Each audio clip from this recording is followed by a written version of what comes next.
Hi y'all, my name is Amira. Welcome back to my channel. I am chuckling because this is my third time trying to film this video.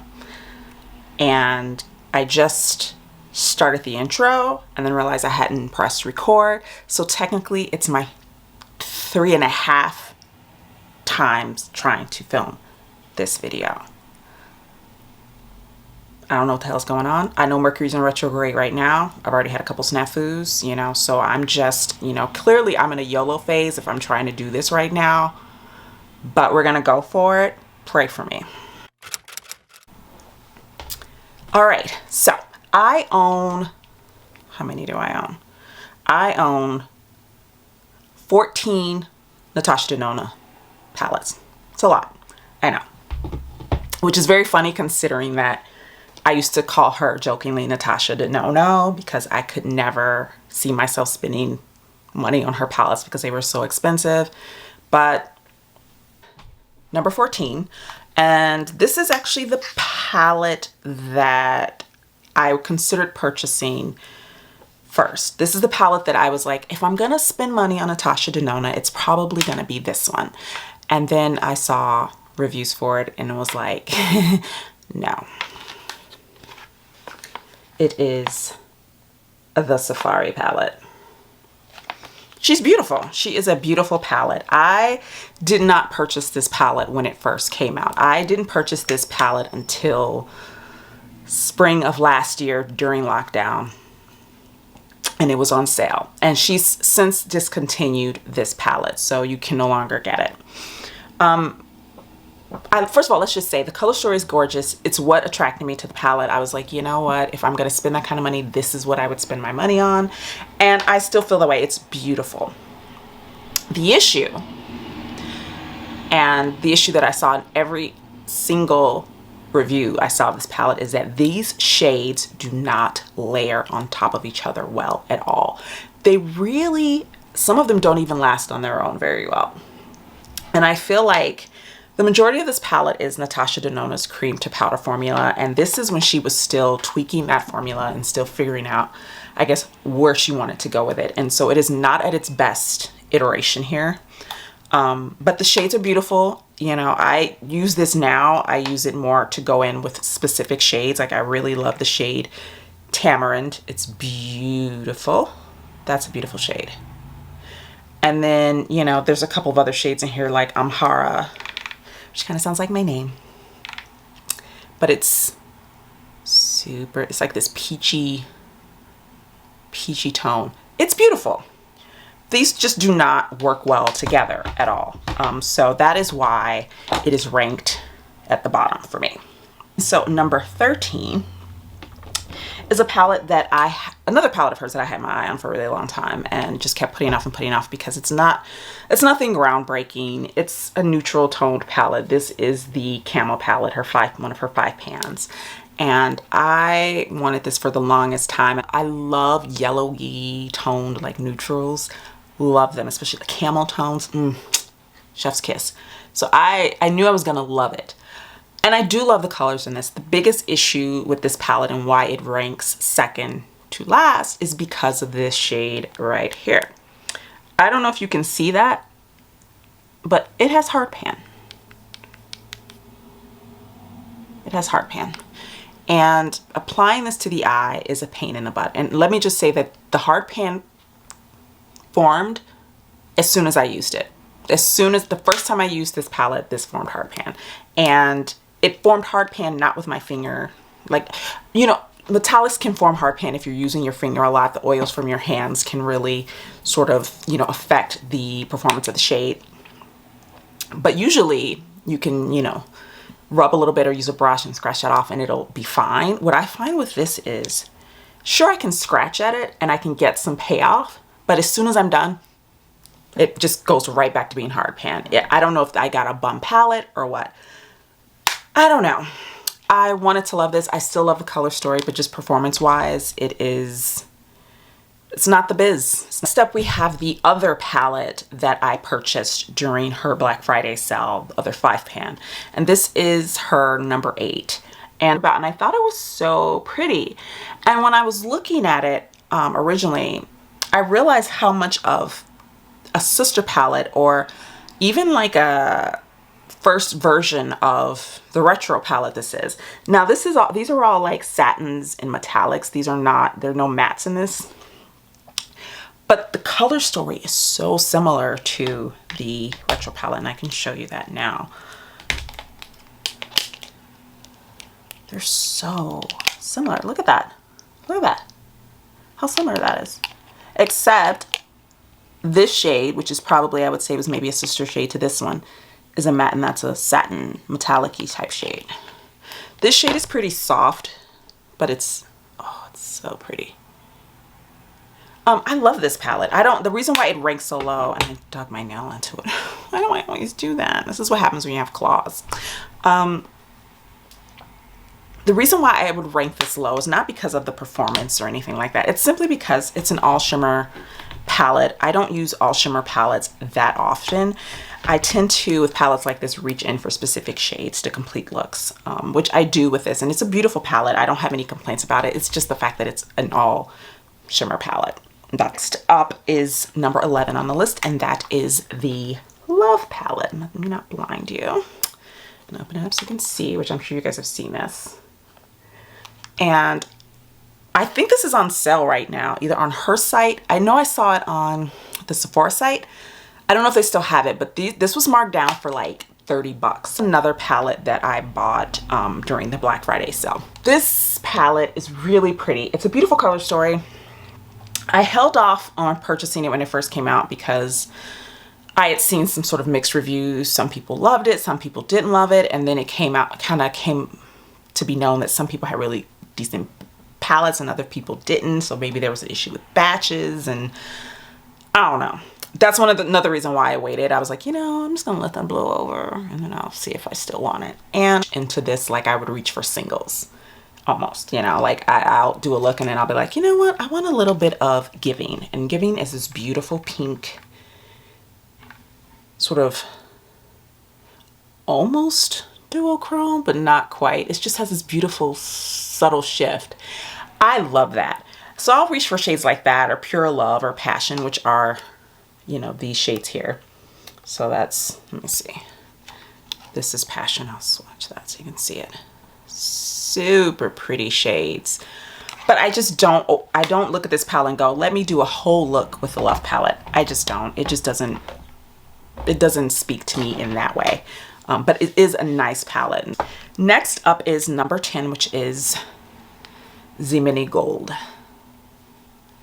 And this is one that I bought kind of on a whim. I had already purchased the large gold palette, the full size, and I love, that's one of my, you know, I was a go-to for me for like, I want to say a good 3-4 months. I was using that palette practically every day, which is saying something because I own a lot of palettes. I am a palette queen. So for me to use a palette for that length of time says a lot about it. But I bought this because I was like, well, you know, I like the big one. Let me try the mini one. And I just don't love this one as much. It's okay. There's this shade here, which I think is called Anthea. Beautiful, beautiful shade. It's like, and it looks more duochrome-y in the pan. I don't know if you can see. I don't know if the shift is going to be picked up, but it has like a blue shift to it that is stunning. That's probably my favorite shade in this little mini palette. I could have done without it. I didn't need it. You know, I thought that it would be, you know, it would sort of enhance my full-size gold palette experience. It is not. I don't hate it. I'm not going to declutter it because, like I said, I really love that shade, and I don't think any of the shades in it are bad. It just doesn't, you know, it just doesn't make my heart sing like the full-size one does. Next up is Sunrise, which is number 9, and this is actually the first Natasha Denona palette I ever purchased, was this one. And I got it for my birthday, and it's my birthday gift to myself because I love to buy myself gifts for my birthday. And I used this a ton. Like, this was my birthday's in June, so I used this pretty much that entire like spring to summer. I took it traveling with me. It was like that and one other palette that that was what I used. And so it has a special place in my heart. And there are shades in here that I absolutely adore. Like Phlox, which is metallic red, which, oh, I mean, that shade is just, I don't know if it's gonna focus on my finger. It's so, like on the, oh, it's so pretty. And then shades like Agate, which is super light. It's a super light shade. But the formula of it, I actually used this quite a bit as a highlighter, and I still reach for this palette to use this as a highlighter because the shade, when you use it with like a somewhat fluffy brush, the way it disperses and just sort of diffuses, such a pretty highlight shade. So yeah, this palette has a special place in my heart. Up is Zendo.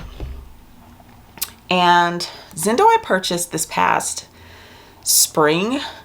This was also a birthday gift for myself. I did a whole series on my Instagram page where I used just this palette for a whole week. And I took it with me on my little birthday staycation, and it's a beautiful palette. I made beautiful looks with it. The formula's fine. I have no complaints about this palette at all, but I will say that after a week straight of using this, I was tired of it. I was kind of like, you know, I was ready to put it down and pick up something else. And it wasn't because this is a bad palette. It's just, it's a color story that's pretty, but I don't think it's a color story that holds up long term necessarily. That's just kind of my feeling of it. You know, I mean, as far as, you know, you might purchase it and think this is a palette I can use forever. But for me, I just kind of, I don't know, I got bored, you know, I got bored and I wanted to use other things. And my favorite shade in it is actually this one. It's called Mindful, and it's her cream to powder formula, and it's so pretty. Again, beautiful shades. Mantra, stunning. These greeny blues, stunning. But I found myself Yama, stunning. But yeah, after that, on that 6th day, I was done. I was like, oh, I need to use something else. I need other colors on my eyes. Get bored at times with palettes if I'm using them constantly.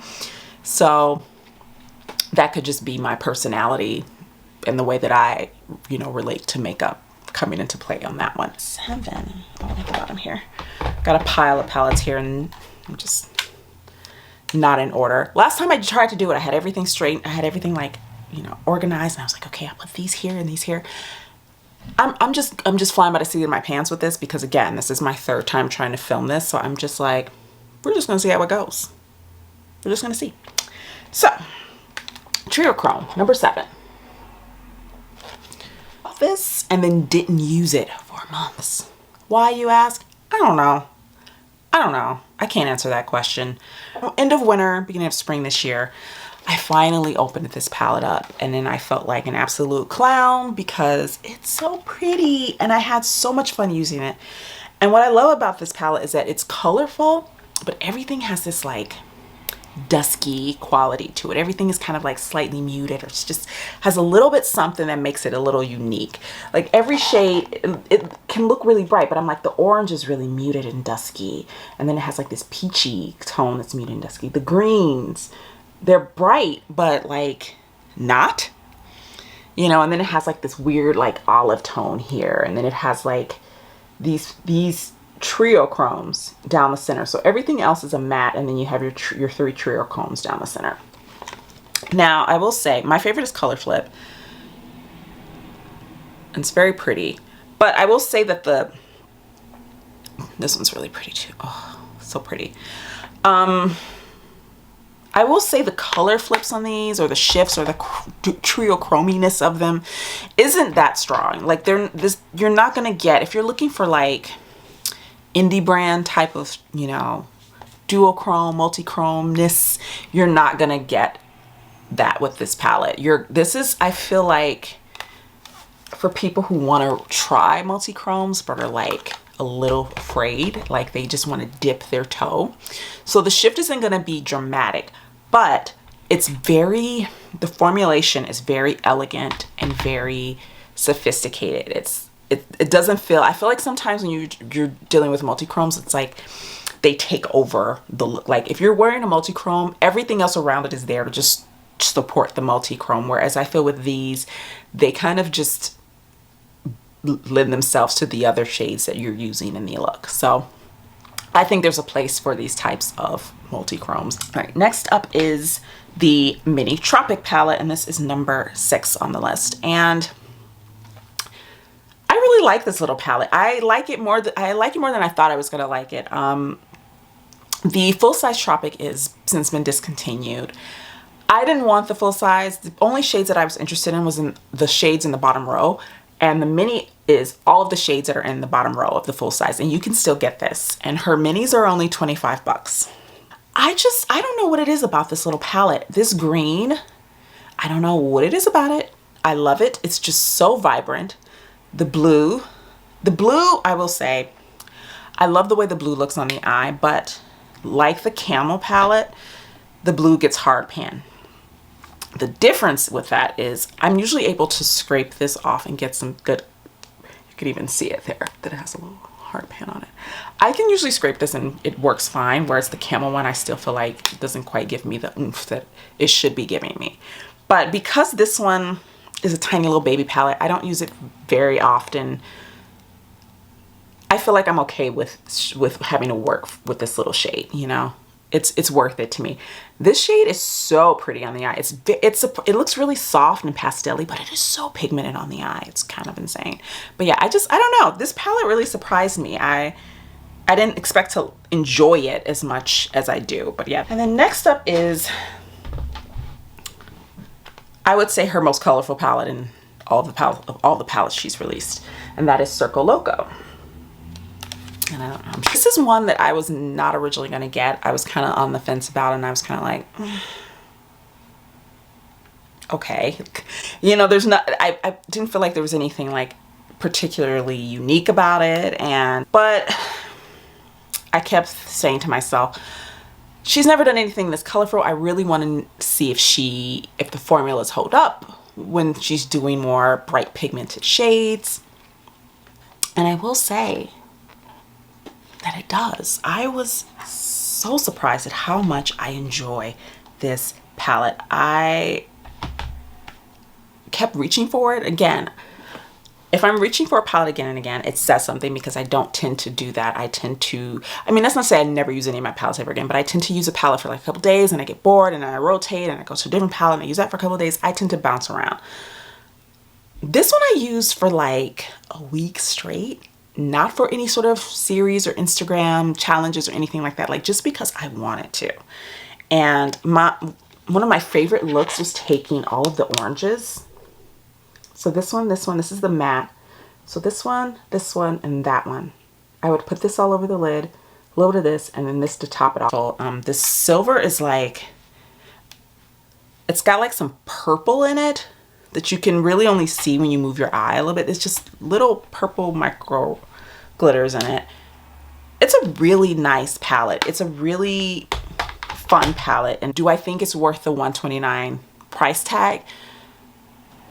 No, I think that palette would have been better marked up at like, or marked at 65 in like her little midi size. I don't think you need huge pans of these shades. Like, you just don't. So yeah, I think she probably could have done this in a midi palette form for 65 and it would have been just as good. So next up is the Bronze palette. And I just used this in a review I did of the Danessa Myricks Infinite Chrome Flakes, which I'm wearing on my eyes right now. That should be up already. So if you have a shot, I'll put it up on, probably put it as a card at the end of this video. Also, just a reminder that if you're enjoying this video, to please give it a thumbs up and subscribe. That would be greatly appreciated. I'm trying to grow my little channel here. But back to Bronze. Bronze is number 4. Bronze is that girl, the black dress. You know, you're like, I have a million black dresses. I don't need another black dress. But you buy it anyway because you're like, oh, she's kind of cute. Let me try it, you know, whatever. And then she's the black dress that you wear all the time. That is the Bronze palette. I had no interest in purchasing this palette originally. I was like, I have that And then because I'm me and because it's Natasha, so I bought it. And then I proceeded to wear it all the time. All the time. This was like my summer palette last year. I mean, we were in lockdown, but I was wearing a mask. My eyeshadow on point. And this is what I was wearing. And every single time, people would be like, oh my God, your eye makeup, it's so pretty. What are you wearing? And I'd be like, oh, it's the bronze. It's the bronze palette. Sleeper hit, a low-key banger, you know? She's just kind of sitting there and you're going, I don't think she's going to give me anything amazing. And then she's like, oh, bet. And then we have the second Natasha Denona palette I ever purchased. The beautiful gold palette that was recently discontinued. She's a beauty. I mean, again, this is the second one I ever purchased. It was the first $129 one. Got on sale because it's me.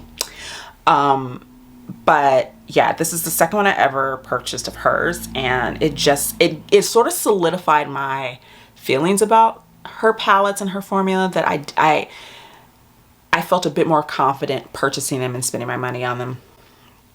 This palette has gone places with me. It's traveled, it's been to weddings, well, on my eyes anyway, not the whole palette, but it's been places. And it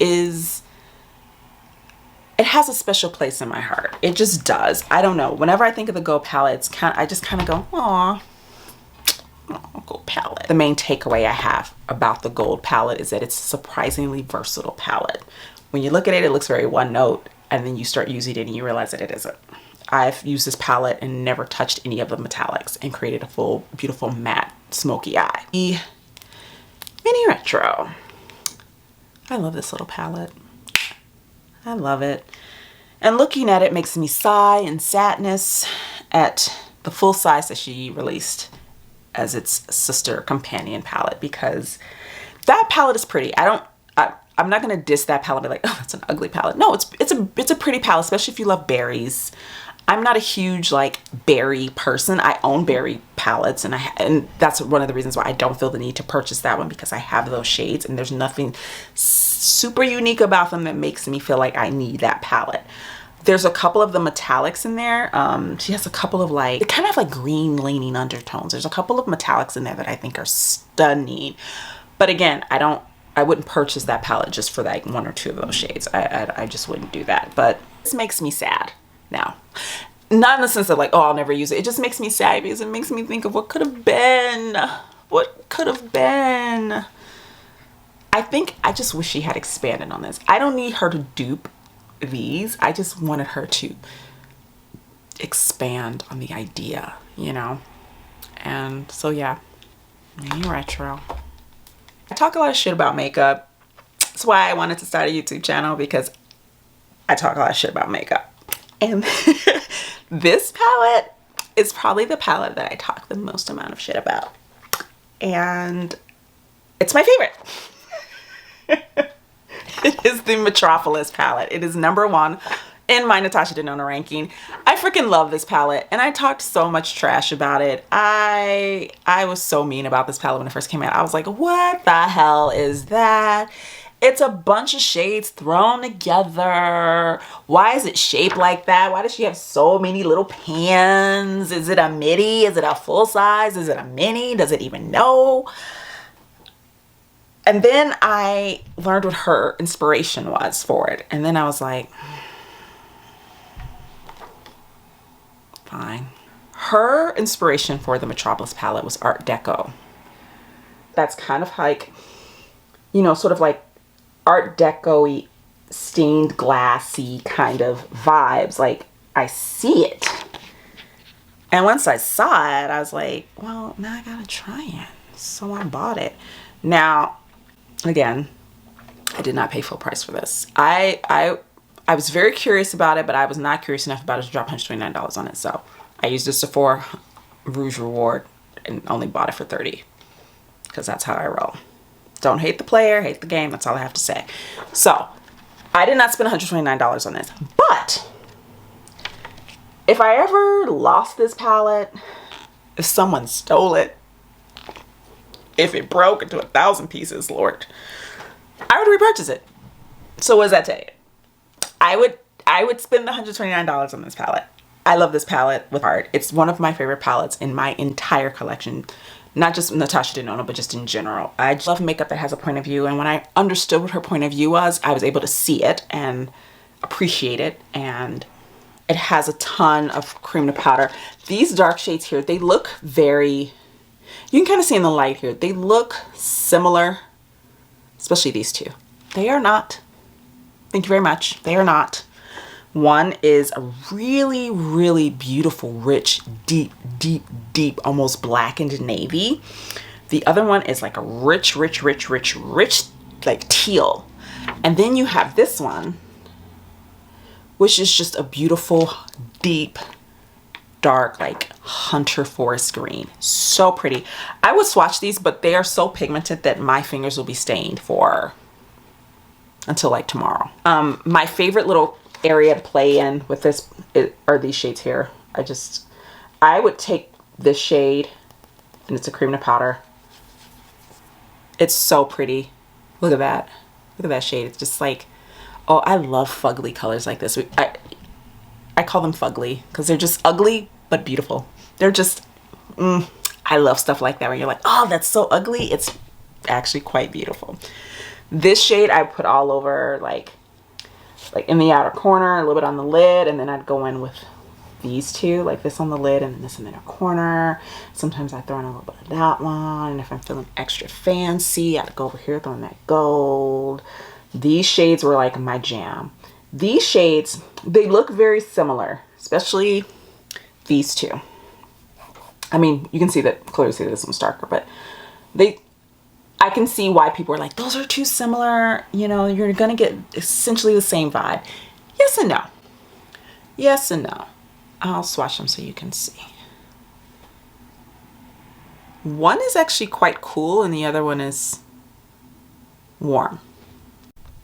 This one is actually quite muted. And then you have that one, which has this really rich red undertone.